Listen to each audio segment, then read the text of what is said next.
안녕하세요. 구들방에 대한 궁금증 15번째 시간입니다. 오늘은 불에 대해서 알아볼까 합니다. 불이 탄다는 것은 뭘까요? 굉장히 쉬운 질문이죠.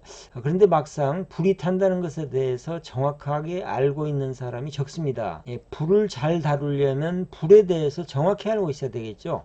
그래서 오늘은 불이 탄다는 것은 뭔지, 땔감이 어떻게 해서 타는지, 땔감의 연소에 대해서 알아보도록 하죠.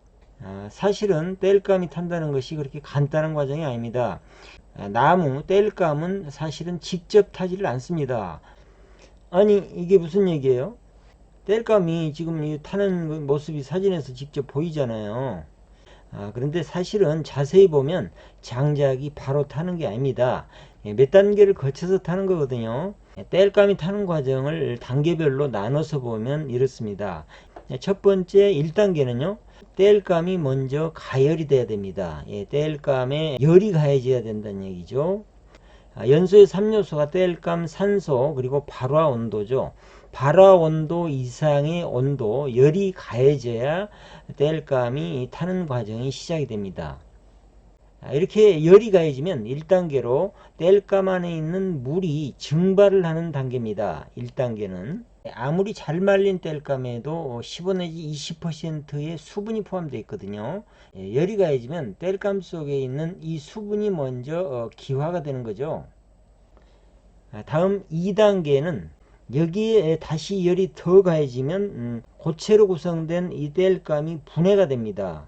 나무를 구성하고 있었던 셀룰로즈나 리그닌 같은 것들이 분해가 돼서 카본이나 기름이나 타르 같은 가연성 물질로, 가연성 가스로 분해가 되는 과정입니다. 2단계.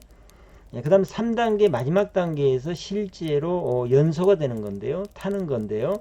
이렇게 가연성 가스로 분해가 된 카본이나 기름이나 타르 같은 것들이 실제로 공기, 다시 말하면 산소하고 결합을 하는 거죠. 고온 환경에서.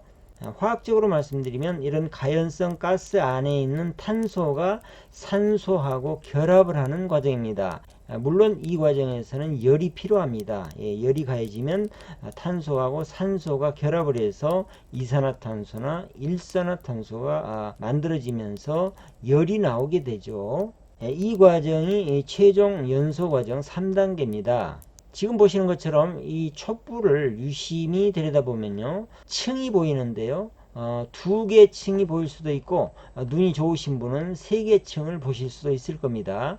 첫 번째 층은 초에 녹아있는 파라핀이 분해돼서 기름이나 그름 등으로 분해되는 과정이죠.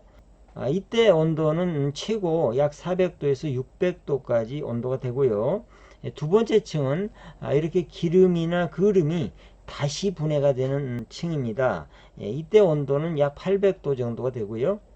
마지막으로 세 번째 맨 바깥에 있는 층은 가연성 가스가, 조금 전에 분해됐던 가연성 가스가 최종적으로 연소를 하는 거죠. 산소하고 결합을 하면서 열을 내는 과정이죠. 이쪽의 온도는 약 1000도에서 1200도까지도 올라갈 수가 있습니다.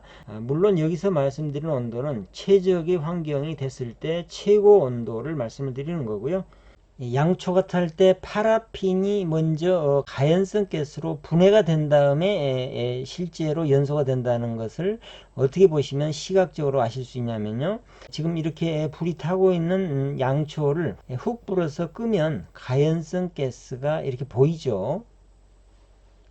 그런데 지금 오늘 불이 탄다는 것에 대해서 말씀을 드리고 있는데요. 여기서 캐치할 수 있는 게 있습니다. 뭡니까?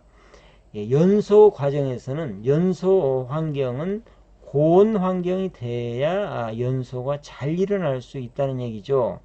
1단계에서 물을 증발시켜야 되고 2단계에서 가연성 가스로 분해를 해 가지고 3단계에서 최종적으로 연소가 되죠. 이 3단계에 이를 때까지 열이 가해져야 됩니다. 고온 환경이 되어야 완전 연소가 된다는 얘기죠. 물론 이 과정에서 산소도 충분히 적절히 공급이 돼야 되고요. 그 다음에 연소 환경이 고온 환경이 돼야 된다는 얘기입니다. 아궁이 내에 온도를 떨어뜨릴 수 있는 조건이 많으면 많을수록 고온 연소가 어렵다는 얘기죠. 땔감이 덜 말라서 수분이 많다든지 아궁이가 방수가 안 돼서 외부에서 물이 스며들어온다든지 이런 환경은 고온연소 환경이 될 수가 없겠죠. 땔감이 타는 과정을 잘 이해를 하시면 어떻게 해야 좋은 아궁이를 만들 수 있을지를 이해를 하실 수 있겠죠. 오늘은 불이 탄다는 것 자체에 대해서 알아봤는데요. 그러면 다음 시간에는 구들방에서 불을 잘 떼는 방법, 이것도 굉장히 너무나 당연하고 쉬운 얘기 같은데 그런데 의외로 불 떼는 방법을 정확히 모르신 분들이 꽤 많습니다. 그래서 다음 시간에는 구들방에서 효율적으로 불을 잘 떼는 방법에 대해서 알아보도록 하죠. 오늘 내용 유익하셨으면 구독, 좋아요, 댓글도 부탁드리겠습니다. 다음 시간에 뵙겠습니다.